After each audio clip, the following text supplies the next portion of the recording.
ঘৰত হাতমহীয়া কেঁচুৱাকেৰি কৰ্তব্যস্থলীলৈ জোৱান।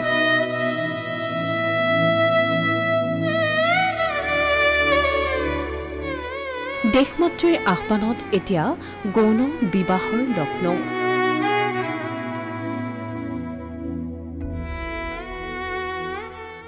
দেশমাতৃৰ আহ্বান আহিছে।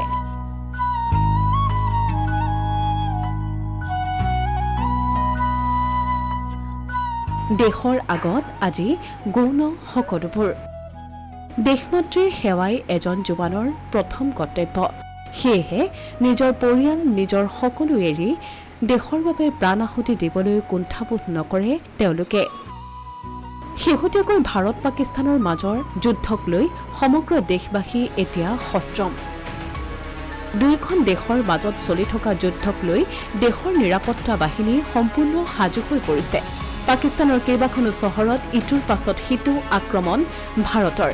এই যুদ্ধৰ খবৰ শুনি ৰৈ থাকিব পৰা নাই অসমৰ এজন সেনা জোৱান। ঘৰত হাতমহীয়া কেঁচুৱাক থৈ যুদ্ধলৈ ওলাইছে মৰিগাঁও জিলাৰ মায়ঙৰ সেনা জোৱান সত্যেন্দ্ৰ নাথ।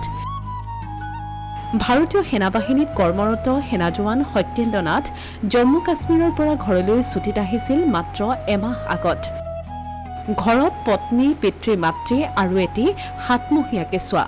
তেনে সময়তে ভাৰত পাকিস্তানৰ যুদ্ধৰ খবৰ আহিল। সেই খবৰ শুনি ৰৈ থাকিব নোৱাৰিলে সেনা জোৱান সত্যেন্দ্ৰ নাথে। দেশ জাগিছে, সেইবাবে এতিয়া শুই থাকিলে নহ'ব বুলি পুনৰ কাশ্মীৰৰ সীমান্তলৈ ওলাইছে তেওঁ। যোৱাৰ সময়ত গাঁৱৰ লোকে এনেদৰে আগবঢ়াই দিলে সত্যেন্দ্ৰ নাথক।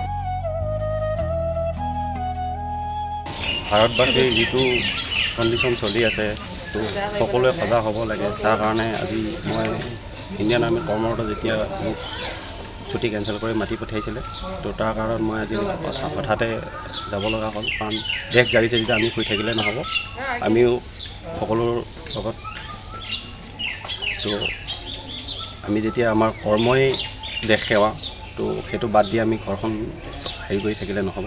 তো সেইটো কাৰণে মই আজি অচানক যাব ওলালোঁ। ইফালে নেপাল সীমান্তৰ পৰা ছুটী লৈ নিজৰ বিয়াৰ বাবে নগাঁৱৰ বাসগৃহলৈ আহিছিল SSB জোৱান। কিন্তু পাকিস্তান সীমান্তত তৎক্ষণাৎ যোগদানৰ নিৰ্দেশ অহাত বিবাহৰ ক্ষণ লগ্ন সকলো বাদ দি মন্দিৰতেই বিবাহ সম্পন্ন কৰিলে জোৱানজনে।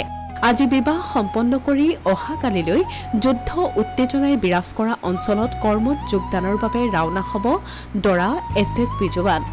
এনেদৰে এতিয়া দেশমাতৃৰ বাবে নিজৰ পৰিয়াল আত্মীয় স্বজনক এৰি কৰ্তব্য সম্পাদন কৰিবলৈ দেশৰ বিভিন্ন প্ৰান্তৰ পৰা ভাৰতীয় সেনা জোৱানসকল কৰ্তব্যস্থলীলৈ ৰাওনা হৈছে।